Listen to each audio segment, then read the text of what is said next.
ಸಲುವಾಗಿ ತಂದೆ ತಾಯಿಯಿಂದ ಆಗಿನ ದೂರ ಕನಸಿನ್ಯಾಗ ಕರೆದಂಗ ಕತಿಯ ನನ್ನ ಗೆಳೆಯಾರ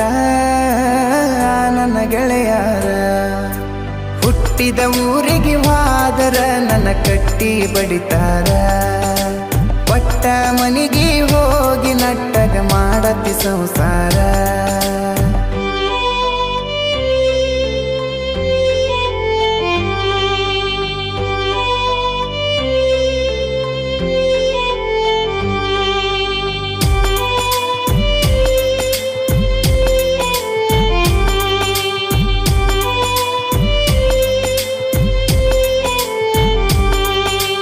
ಕೊಡಸಿದ ಕಾಲಗೆಜ್ಜಿ ಕೈಯಾರ ಬಿಚ್ಚಿ ಒಗದೇನ ಒಲಿಯಾಗ ಮಂದಿಯ ಮಾತ ಮನಗಂಡ ತುಂಬಿಕೊಂಡಿ ನಿನ್ನ ತಲೆಯಾಗ